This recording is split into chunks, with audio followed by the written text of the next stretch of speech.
and welcome to a slightly late Trollspel stream. Today we are going to talk about the Levade or training to gain strength in the hindquarters and some other areas of the horse. We have brought out Mandarb for this stream. And he's a 7-year-old Knabstrup stallion. For those of you who are in the know, you know this, of course, but maybe there's some new people who knows. He's been training now for about 2 years, very close to 2 years actually. And he has got a whole lot of strength going on for him, and that is like general strength all over the body. But we will look at whether there are some shortcomings or you could say it like this: when you use the big exercises like a Levade or for people like a squat, you can find the weak links. So it's easier to find the weak link when you load the whole system with the same amount of resistance. So that's what we're going to try and show today: how we ride in a regular training session. With some added spice in the form of the Levade that I promised to show to you guys. Now, just a small, what do you call it?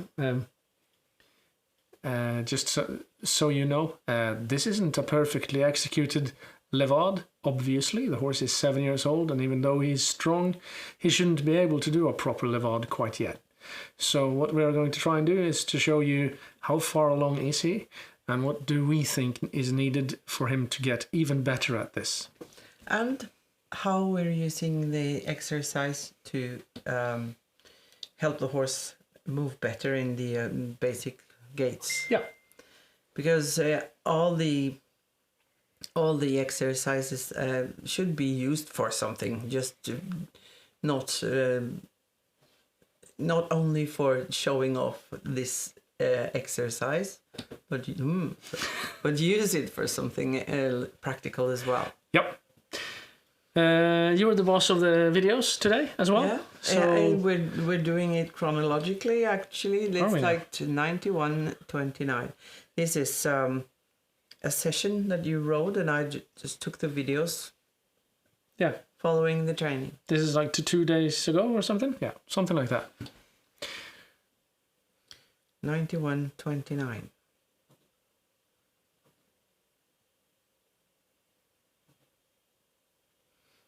Yeah. That's not a Levade. No. No. Why do we show this? I don't know. And we have shown it many times, but it's like many people think this is really strange to ride the horse like this, when the point is that he's going to get up in the front. Yep. And down in the back. Yeah. So or in the hindquarters. Yeah. So what we're doing is we're just aligning all the pieces of the spine. That's really all we're doing. Yeah, because we need the spine to continue being curved like this when the horse is lowering his hindquarters. Yeah. So there's some pieces that don't want to be up, and they are good. We just got a report. Ah, that was good. Yep. Cool. That'll do. Enough for this walking. Yep. Next one, 91:30. Yeah.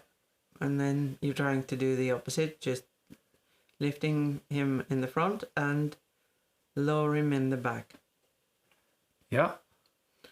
And it's quite okay, but you can see that we want him to lift a little more in the withers. Yep, absolutely. This is how he is able to. It is quite good trot. Yeah, this is during warm-up. We're not trying to do anything big, fancy or spectacular. Just sitting there, letting the horse work out his things. So what I try to do is to be as loose in the hips as I can. So I don't try to move actively through the hips in this particular sequence. I'm trying to relax. Now, that might be different from rider to rider, how you need to feel those things, because for me in particular, that's also true for the horse actually, we have more than enough strength. That's not the problem at all, right? So we have to focus on flexibility. Yeah. So that means that we have to work on relaxation and stretching and all sorts of boring stuff like that. Yeah, because the thing is that he's quite like a little stiff around the shoulders. Is that And what you're saying? some around the shoulders, but mostly I think the it's not so much that he's stiff around the shoulder as far as I'm concerned. What I work with him on is the area underneath the saddle. And maybe just from the midsection of the saddle forward, that area tends to be a little bit too tense. And this is a problem with very many horses if you ask the horse to carry from behind. Yeah. We will show we can't show it in this video, but we'll show it in another. Can we take the next one while you talk? Sure we can. 91.35. So now I've shortened him up and I say, can you walk forward? And he says, no, I really can't. Because can't get through the wither.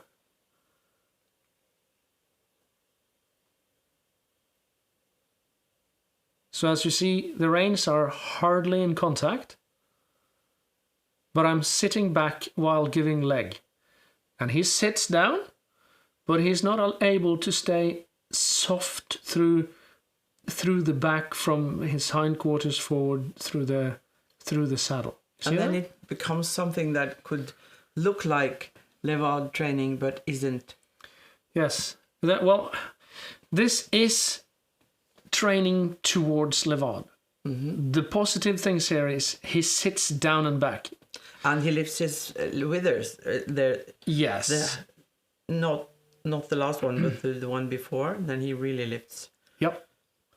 And you can see that he's not fighting against the bit, but he's fighting against that movement, which is difficult. Yeah. Shall we take the next one? 91.35.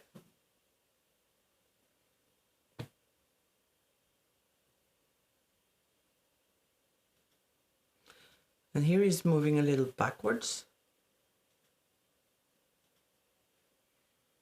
And so I counter by riding him forwards. Because yes, that's a difficult thing, isn't it? For him to move forwards, pushing off with his hind legs and lifting through the withers. Yeah, and he isn't now. No. But we need to... So he sits down and carries, and then you can see he kind of releases his hind legs. You see that? There we go. Yeah. And they release and release. And now they're not really carrying. So the front legs are coming in under too much. And you can see that he's a little bit choppy in the movement. Yeah. Still, he's trying to engage, and you can see his tail is lifting, which means there is tension throughout the top line, which there should be. Yeah. Tension here being the ability to transfer power forward through the top line, right? And the important thing is that you need to let the horse, to allow the horse to struggle a little, and you just sit there and wait until he manages to do it. Yep. Just continue to ask, and he is allowed to express his frustration and like yes, so struggle. Yes, it's important to remember that when if you look at a dressage test and the scores from a dressage test, or rather how you score the dressage test with rhythm and specifics for each exercise, those are meant to show a horse that's already trained, that is finished in his training for those exercises. What we are showing is a horse that's in training for those exercises. So we're not showing the finished product, because go somewhere else and see the finished product, and that'll be fine. Now look at this, and you can see how do you get to the finished product, and how to find all the little itchy things that are in between. Next one? Yeah, sure.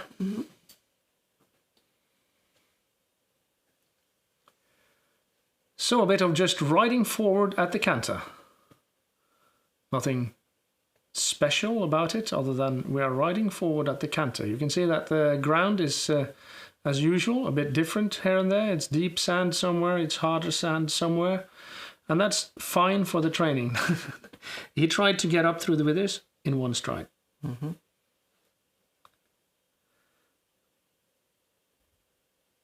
You can see that he's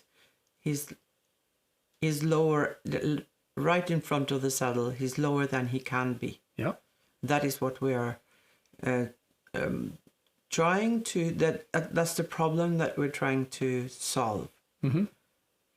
And now in that last pass there, you saw that I sat much more still with my legs. If you watch my legs now, you see they move forward in every stride.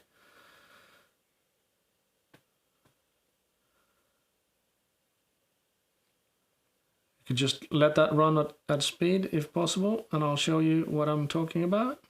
See, legs are still moving forward. Still moving forward. And then he did that. And now he started to bring his hindquarters in underneath him. And your legs are... Now my legs are still. And that is the horse coming to the contact of the leg. Yes. Mm-hmm. And it's quite easy to see in that little clip, actually. So we're showing the quality increasing in the canter as the horse gets warmed up, but also as a result of the collecting exercises that we have already shown, where you can see the horse sitting down behind. Some points he lifts one front leg, and some he lifts both just a little bit, and they are all right. That's not a Levade or anything like that, but it is a preparation for the Levade or a preparation for Piaffe or even for the Canter, as you saw. So when towards the end of that Canter session, you could see the horse switched up and got his hind end much more under, and as a result, I was sitting much more still. So how the horse moves affects how you sit, not only the other way around. You're not at fault always. Okay? Yep. You want to see more? Mm-hmm. Right, cool. Next one, perhaps. Where are we? I don't know. Yeah, I'm taking the next one because they're chronological. Oh, it says there. Mm-hmm. Set. Scene. Thank you. And now you're going backwards a little, just to let him sit down. Is that what you're doing? No. What I'm doing is I put my legs on, but I've got him so short that I know he's not going to walk forward. And that is because you can see that where I sit is sort of lowered. Can you see that? Yeah. That's what we've been talking about all the time. So, but when he sits down, look at what happens. Yeah. The saddle rises relatively to the rest of the horse. Can you see that? Yep. So he's actually lifting the withers in, not every time, but in several of these, he lifts really well through the back and almost all the way forward to the withers. One of the things you can see that in an exercise like this, and this is really advanced stuff, and I can't show you this with impunity every time because it's really difficult to do, and the horse needs to be perfectly trained for that particular thing. It doesn't really matter. But you can see that he's behind the vertical. Mm. And he lifts towards the vertical several times. You see that? Yeah. And when he manages to get up through the wither, he will be at the vertical in front as well. Yeah. And you can see that he's searching for it. Mm-hmm. All right. Yeah, next one. Please, roll on. 91.45, yeah. So I try to keep his back alive. That's why I keep at something approximating a Piaffe, just a try for a Piaffe. It's recognizable. And he sits down pretty well. All right, so the difference now is he moved forward into it. Yeah. His hind legs move forward towards the mouth that is sort of stopped. You see that? And then you can see and here we go. Now his hindquarters come under and he tries to lift himself pretty good. He's not doing bad at all. This is really good for a 7-year-old. It's great, in my opinion. Yeah. He's doing great for only a couple of years of training. Brilliant.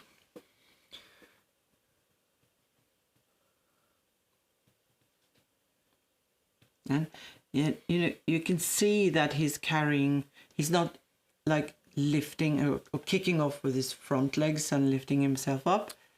He's trying to do it as much as possible with his top line. Yep.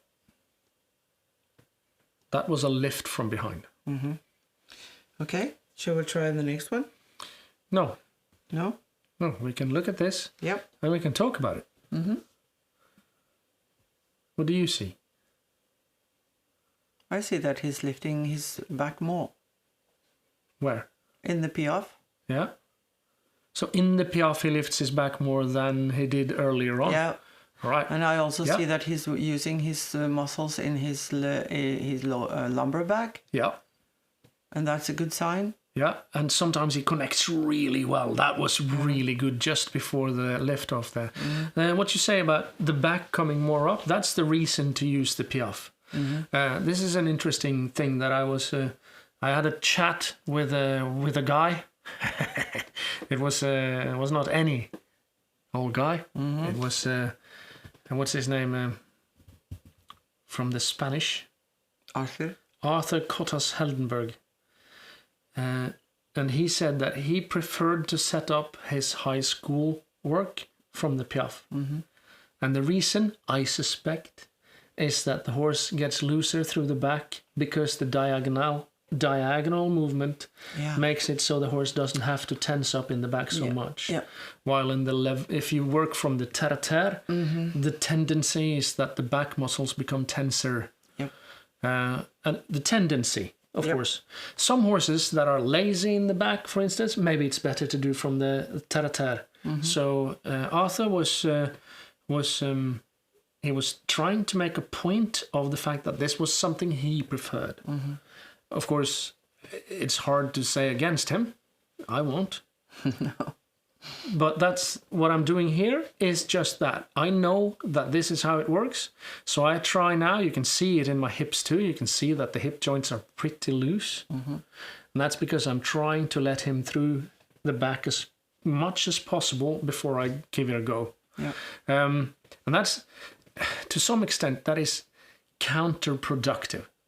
Now, bear with me. This is, it's not really counterproductive, but it feels a little bit like it, and I'll tell you why.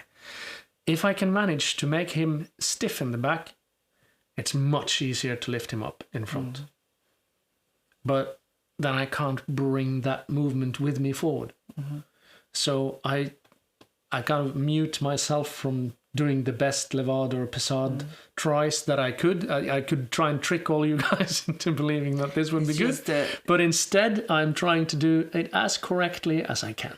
It's the same with what we're talking about in the stream with we're talking about the pirouette. It's quite easy to get the horse to do a pirouette that looks or turn on the haunches. But it's not going to be rhythmic, so we don't want to do that. It's much more difficult to do it with the right rhythm. All right. We've seen this one a billion times. Let's move it on to the next one, please.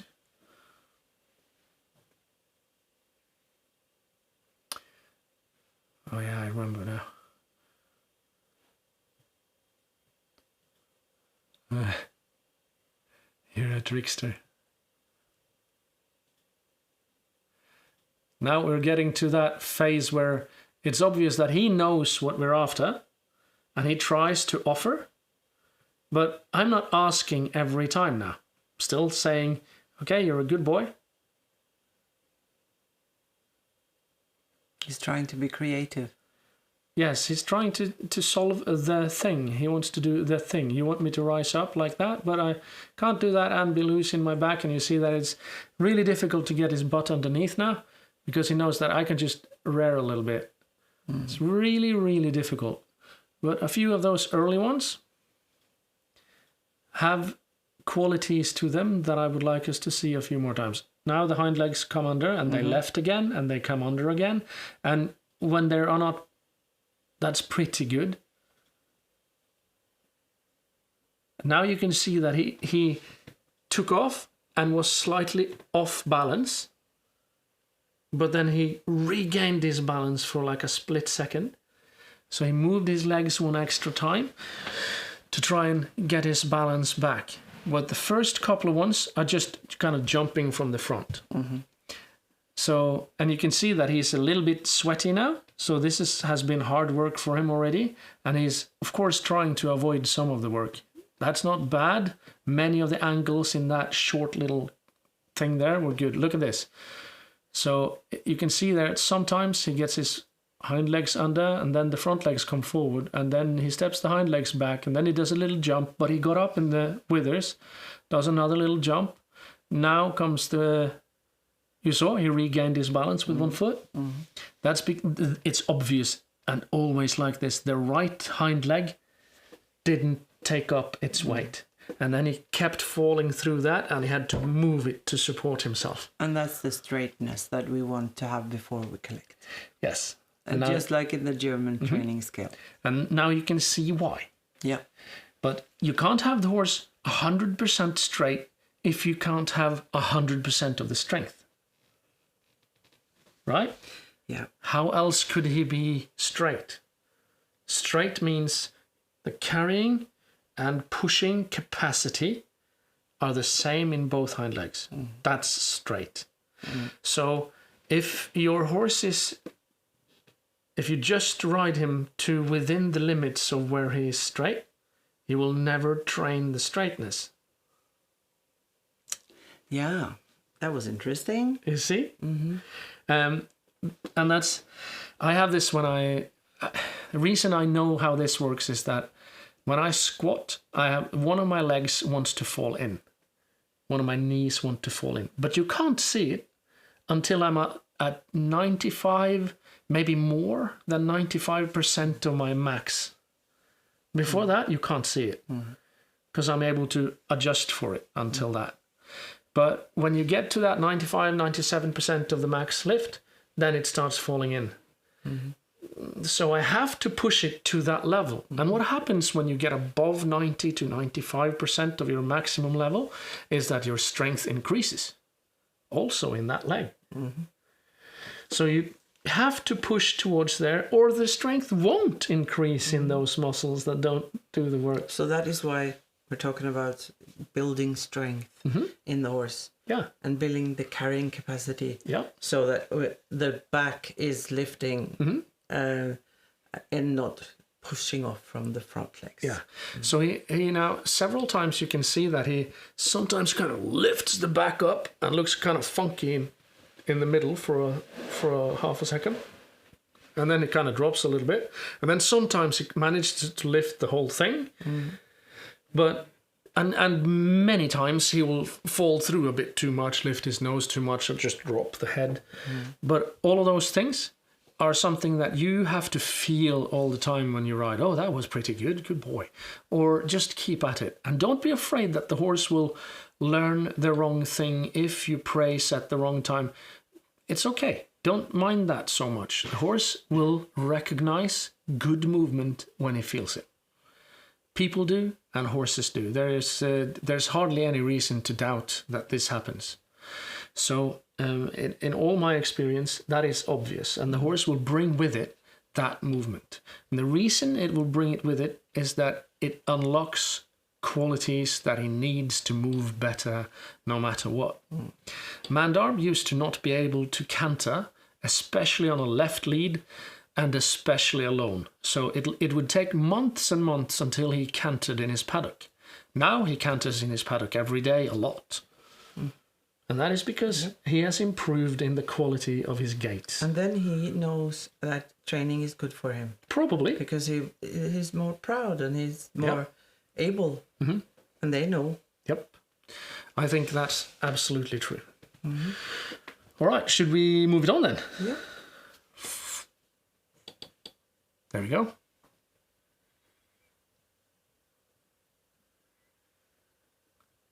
And then you're encouraging him a little with the stick on the right hand side. Yes. Because he's a little lazy in his right hand leg. Yep. And he gets annoyed. Yeah, but I want to get my butt out to the side, please.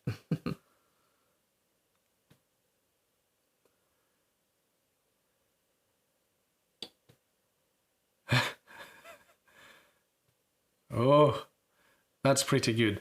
So I want to show just a little bit of technique. You can see that I use the stick sometimes somewhere around his bum, a little bit low, like towards the thigh. And now I put it way down, and he lifted his leg much more up and forward. So when I touch him on the bum, like on his hamstring really, I want another thing than when I touch him down on the leg. And now it's up on top of his butt. And that gives me more of a push off. Oh, that's so good. There are so good qualities in that last lift there. That's really good. It's not a perfect Levade at all, but there are so many qualities in there that are really good. See if we can... Maybe we even could slow-mo the end of this.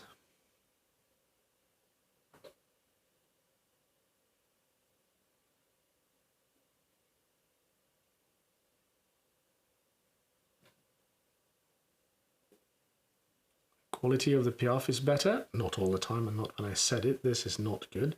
But the second lift here, this one.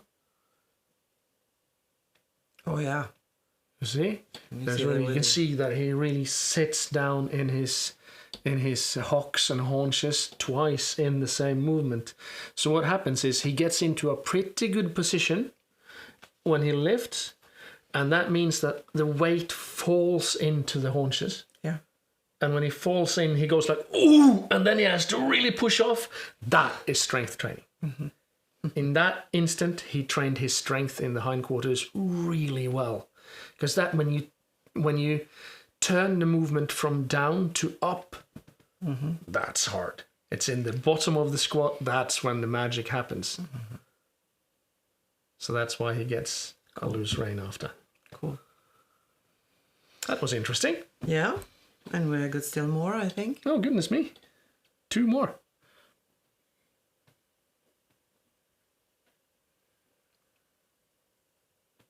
And Pelle has not seen this before, so... Of course not.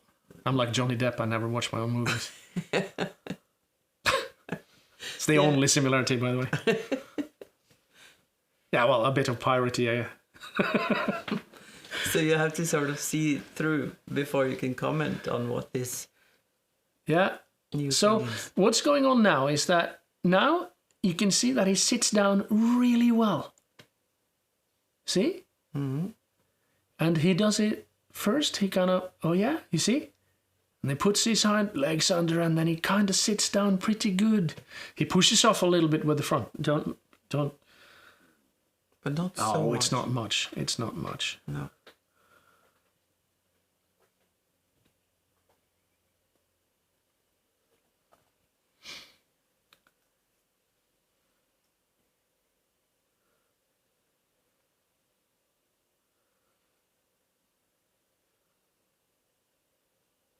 Yeah, I think lots of that is pretty good, actually. Yeah.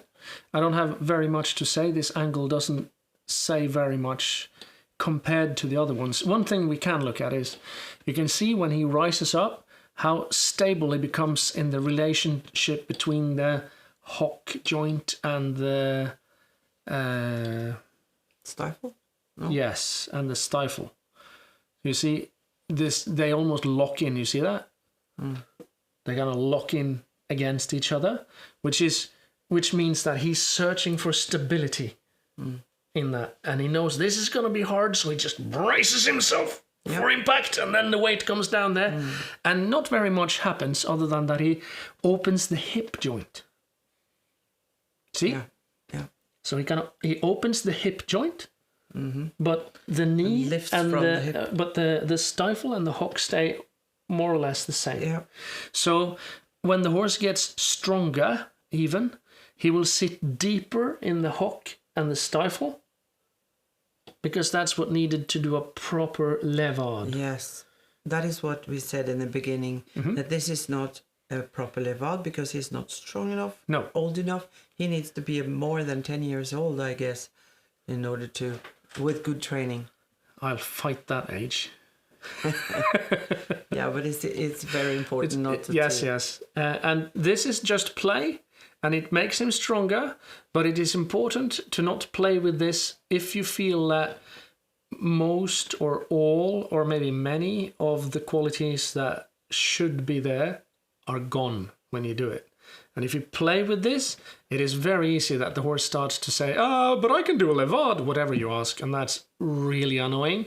So that's not what we're trying to say that you should do. You did that before. I've done that before. But this one, he will do what I tell him to do, and he doesn't rear unless I tell him to, or unless I get very close to telling him something like that. So there's and as you see, he's very controllable, easy to work with. So all of that is cool. Yeah. So we're getting to the last little video, actually. Any questions from you? No, I'm just learning. Oh, well, I'm doing my job, teaching. Let's run the last one.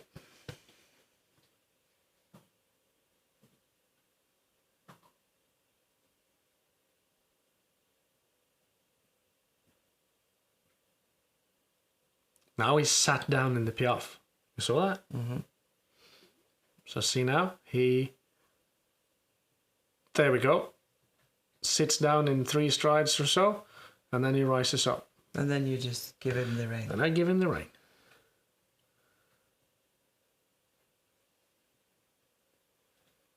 And he does that pretty slow. It's actually a good balanced rise. Yeah, it's obviously that he puts his hind legs under him and he lifts from the top line. Yeah. And then he became straight as well. You know, he was lifting his both front legs exactly the same, and also the hind legs were sitting very well. All right. There's a question. Would you like to read our question, please, Mia? Yep, Hege Höjby. When the horse just begins to offer something towards a levade, but doesn't sit all that much yet, and begins to push off with the front feet, is that something to just overlook, or have I pushed too much and should ask for less? Ronja have begun to lift instead of kicking when I ask for more hind leg in hand. That's a really good question, but I think I can answer it pretty well, actually. Okay, she doesn't sit all that much, but she sits a bit, I suppose. No, you have not pushed too much, but what you need to do is to try and get that towards the Piaffe. So try to make a thing that I do, and quite often I'm successful with it, is if you hold the horse in hand with your rein and you have your stick out back, I guess you work like that. If you use your hand to help the horse sink down just a little bit with the head, that will make the horse looser in the musculature just behind the withers, so in that area. And that, if you get the horse loose in that area while asking for the hind legs, you're getting closer to the Piaffe. And that will help you get the hind legs under without all that tension that makes the horse push off with the front legs. Because the push off with the front legs isn't the problem as much as the lift that way from the mid back. So if you use the rein to help the horse lift that way, so the head goes down forward while you ask for more hind legs, then you will probably be able to solve the particular problem you're within right now. Other than that, it sounds like that is you're just on the edge where you need to be. So try this technique out and see if that'll help you in the work with the Levade and the Piaffe. That's what I would do, I think. Yeah, good answer. Yeah. Right. We've been looking at a lot of Levade really fast. Yeah, but we started late, so. We did start late. We did start late, so we tried to be hurry up mode. Any other questions? There aren't any at the moment. Yeah. Are you happy? Yeah, I'm happy. Did we show anything interesting? Yes. Any questions from the bench? No. None? Everything is clear as ink. It's difficult, so we try to learn. This is difficult to ask this much of the horse. You should have a fair bit of confidence before you ask, because the horse will question your confidence when you ask him to offer that much of his strength. This is, this thing about obedience that people talk about a lot, and what does it mean that the horse is obedient and all that? To me, what it means is that the horse allows me to get access to as much as possible of his strength. I simplify by saying strength, his capacity, if you like. So if I say to the horse, I need all your strength now, then the horse answers, yes. Then he's really obedient. But if you ask a lot, and then the horse says no, not so obedient, right?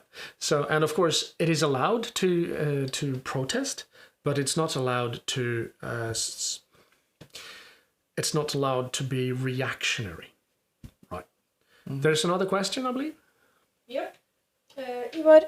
What would be a good indicator for how many reps are productive and how many are too much? Have I gone too far if the horse starts to reject the exercise, or how much can I actually push? Oh, that's really good questions. All right. How many reps are productive? Okay, we'll go straight back to the obedience thing. You can be pretty sure that the horse will never give you all his strength. And thank the Lord above for that, because that would be really, really difficult to handle all the time. And you all know how much power there is in a horse when he gives everything. So a levade is difficult in terms of there are some joints that aren't often loaded in those ranges. And it is a balancing act to a quite high degree. So if the horse is already really strong and he tries to practice his balance, like what we saw Mandarb do here, you can see, like I told you, when you see that his stifle and his hocks sort of, they lock in relation to each other, and then the whole horse moves without that relationship between those joints changing. If that happens, the horse is trying to balance himself and he's not taxing the strength too much. If he starts sinking through in the hind legs, then you might be touching on a really hard strength thing. So it's really difficult to answer how many reps. If you think people, then the rep ranges work something like this. If you work singles, that is like the heaviest rep you can manage to lift. You should do no more than 7 singles in one session, because it will be extremely hard to recover from until next time. But that is, we know how that feels. So you and me, we know when we lift that, that was maximum, I can't lift more than that. Or I can lift maybe 2 kilos more, but it's so close to the maximum that it doesn't really matter. Then you keep to the 7 rep range. So you don't do 7 reps without a break. You do 1 rep, you take a break, and you do another rep, and you take a break, and so on. But these, you can do quite a lot. So good indicator is if you are unable to regain the rhythm and the looseness of the back, or the horse starts chewing, like chomping so you can hear the clacking of the teeth. That is a typical problem. Rejecting the exercise, that can be, but that depends very much on the relationship you already have with your horse. I have seen very good teachers pushing horses very much further than I am able to do. So however hard I push, I have seen other riders, other teachers be able to get more out of my horse than I am able to get out of the horse. So it's very difficult to define precisely along those lines. Look for the typical things that you know of. If the horse starts breathing, really hard, sweating excessively, maybe, especially if it isn't a time when that is typical. Like now it's been fairly hot for a fairly late season, so maybe the horse sweats more. But the main thing is look for what happens through the back. If the horse drops his back more or becomes jerky and hard in the movement, that is when I pull the plug. So I will at least I will walk the horse for a while, and if the horse manages to get to a softer rhythm after a while, I can take the reins up again and see once more if there is more to be had.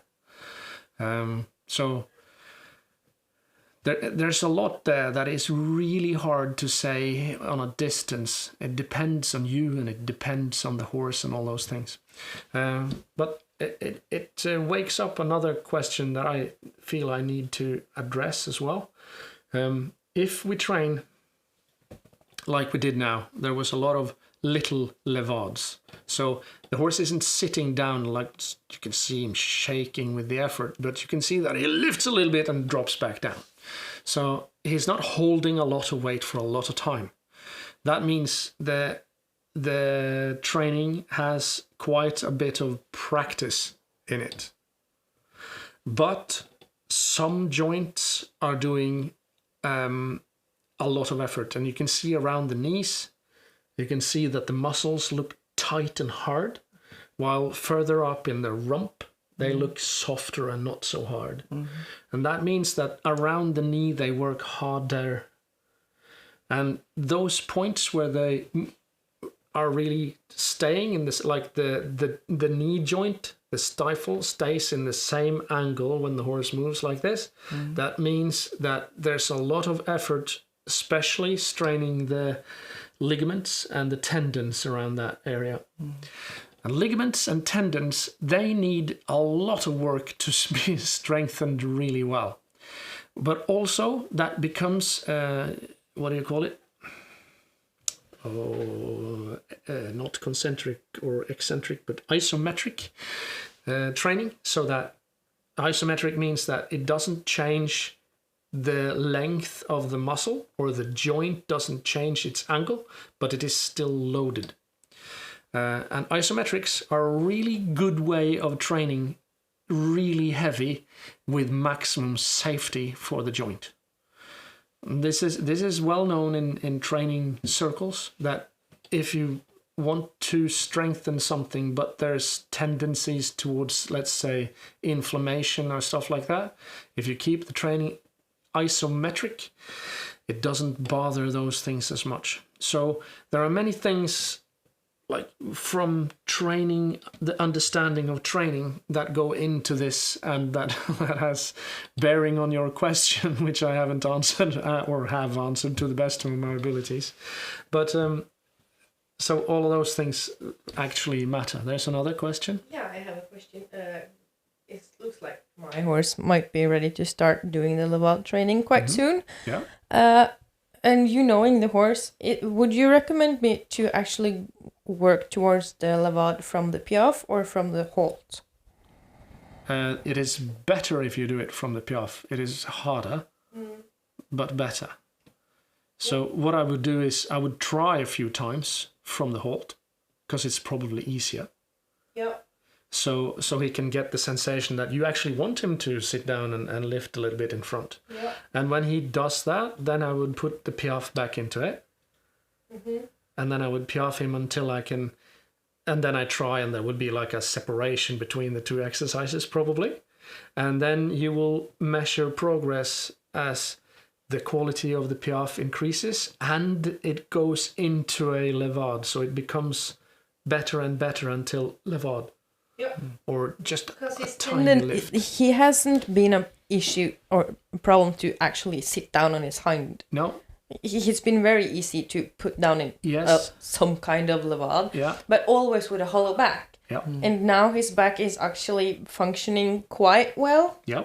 So I think maybe we can now use the Levade as a tool to do that.